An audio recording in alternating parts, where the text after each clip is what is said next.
ગાંધીનગરના ધોળેશ્વર મહાદેવ મંદિરના દ્રશ્યો બતાવી રહ્યા છે। ધોળેશ્વર મહાદેવ પાસે ભરાયા છે વરસાદી પાણી। વરસાદી પાણીમાં દર્શનાર્થીઓએ દર્શન કર્યા છે।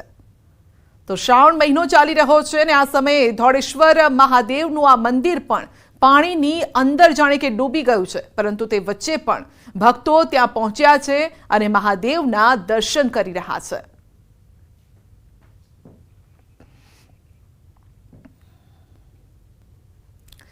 તો રાજકોટનો લોકમેળો બંધ કરવાનો નિર્ણય લેવાયો છે। સ્ટોલ ધારકોને ભરેલી રકમ પરત મળશે। ધારાસભ્ય ઉદય કાનગડની દરમિયાનગીરીથી આ નિર્ણય લેવાયો છે। ધારાસભ્ય ઉદય કાનગડ દ્વારા મુખ્યમંત્રીને સમગ્ર મામલે જાણ કરાઈ। કલેક્ટર કચેરી ખાતે ધારાસભ્ય ઉદય કાનગડ સહિત સ્ટોલ તેમજ રાઇડ્સ સંચાલકોએ કલેક્ટરને રજૂઆત કરી હતી। કલેક્ટરે સ્ટોલ ધારકોને બાંહેધરી આપી હતી અને હવે નિર્ણય લેવાયો છે કે રાજકોટનો આ મેળો બંધ કરવામાં આવશે, કારણ કે છેલ્લા 3-4 દિવસથી જે વરસાદ છે, વરસાદના કારણે આ મેળો જે રીતે ખુલવો જોઈએ એ ઓપન નથી થઈ શક્યો અને જેના કારણે સ્ટોલ ધારકોએ જે રકમ ભરી હતી તે હવે પરત આપવામાં આવશે। ધારાસભ્યએ દરમિયાનગીરી કરી, કારણ કે જે લોકોએ સ્ટોલમાં જે અલગ અલગ સ્ટોલ ખરીદ્યા હતા અહીંયા મેળામાં તે લોકોને ખોટ જાત, કારણ કે આ મેળો ચાલી જ નથી શક્યો, તેના કારણે એ રકમ પરત આપવામાં આવશે। ગરીબ માણસો જે મેળામાં પોતાનો સ્ટોલ હોય, કોઈ રાઇડ્સ હોય, આ બધા લોકોને જે કંઈ એમને ડિપોઝિટ ભરી હોય એ સંપૂર્ણપણે એમને પરત મળે એના માટે બધાને સાથે રાખી અને કલેક્ટરશ્રીને રજૂઆત કરી અને કલેક્ટરશ્રીએ પણ કીધું કે ભાઈ બધાને જે કંઈ જેટલા લોકો છે એ બધાને પૈસા પરત કરવામાં આવશે અને જે કાંઈ મેળાના જે બધા સ્ટોલ ધારકો છે એમને પણ ખુદ નજરવાળા હોય કે ચકેડીવાળા હોય કે કોઈ પણ હોય એ બધા જેટલા હોય ને બધાને પૈસા પરત મળશે।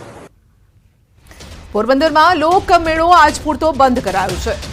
લોકમેળાના ગ્રાઉન્ડમાં પાણી ભરાઈ ગયા છે। ધોધમાર વરસાદથી ગ્રાઉન્ડમાં પાણી ભરાયેલા છે, જેના કારણે આજનો દિવસ આ લોકમેળો બંધ રહેશે।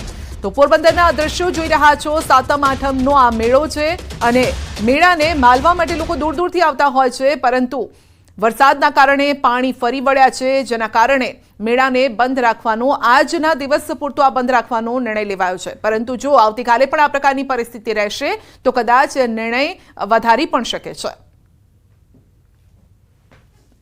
પોરબંદર જિલ્લામાં જે રીતે ગઈકાલ રાતથી ભારે વરસાદ છે તે વરસાદ શરૂ થયો છે, ખાસ કરીને જે રાત બાદ જે વરસાદ જે છે તે વધુ પ્રમાણમાં જોવા મળી રહ્યો છે અને અત્યાર સુધીમાં 3 ઇંચથી વધુ વરસાદ છે તે પોરબંદર જિલ્લામાં વરસી ચૂક્યો છે, જેના કારણે આપ જે દ્રશ્યો જોઈ રહ્યા છો કે જન્માષ્ટમીનો જે લોકમેળો જે ચોપાટી ગ્રાઉન્ડ પર યોજાય છે ત્યાંના દ્રશ્યો છે કે જે ઘૂંટણસમા પાણી છે તે આ મેળા ગ્રાઉન્ડમાં ભરાઈ ચૂક્યા છે।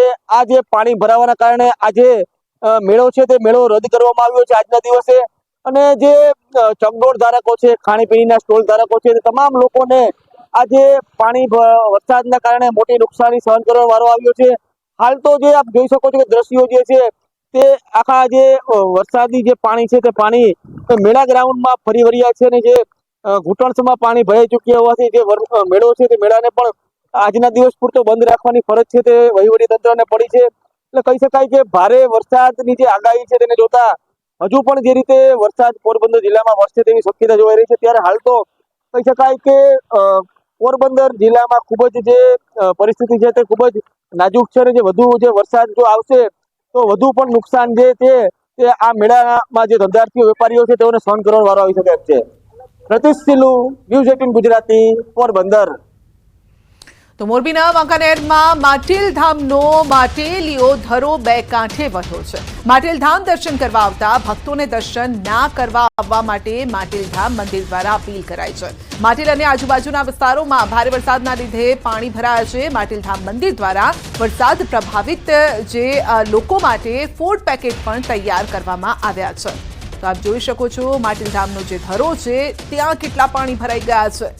કમરથી ઉપરના એટલે કે ધડ સુધીના પાણી છે, માણસ આખો ડૂબી જાય તેટલા પાણી ભરાયેલા છે, જેના કારણે ભક્તોને પણ ત્યાં સુધી ન જવા માટે અપીલ કરવામાં આવી છે। જો કે મોરબી સુધીના ઘણા બધા રસ્તાઓ પણ અત્યારે બંધ છે।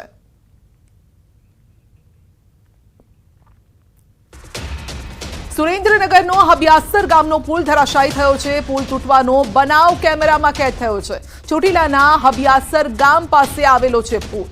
ભારે વરસાદના કારણે પુલ નબળો પડતા ધરાશાયી થયો છે, તૂટી પડ્યો છે.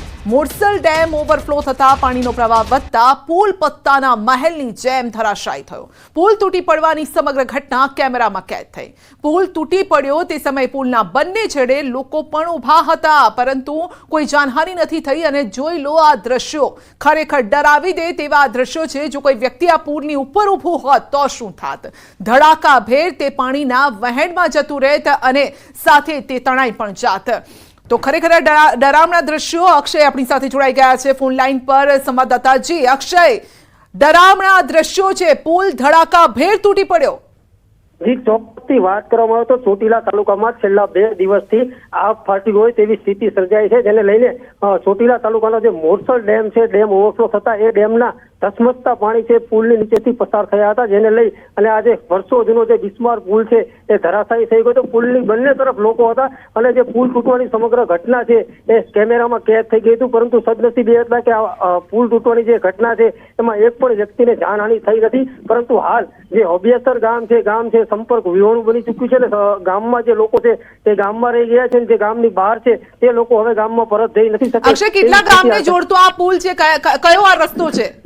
આ ચોટીલાથી હબિયાસર ગામને જોડતો પુલ છે. હબિયાસર એક જ ગામ આની સાથે જોડાયેલું છે, પરંતુ ગામની આ તરફ જે લોકો છે તે હવે ગામમાં અંદર જઈ શકે તેવી સ્થિતિ નથી. ગામમાં કોઈ હોસ્પિટલના કે કોઈ એવા કામથી બહાર આવવાનું થાય તો હવે ગામ લોકો છે એ પણ આ પુલ ક્રોસ કરી અને બીજી તરફ આવી શકે નહીં તેવી સ્થિતિ સર્જાઈ છે. જી અક્ષય, આપનો આભાર અમારી સાથે જોડાવા બદલ.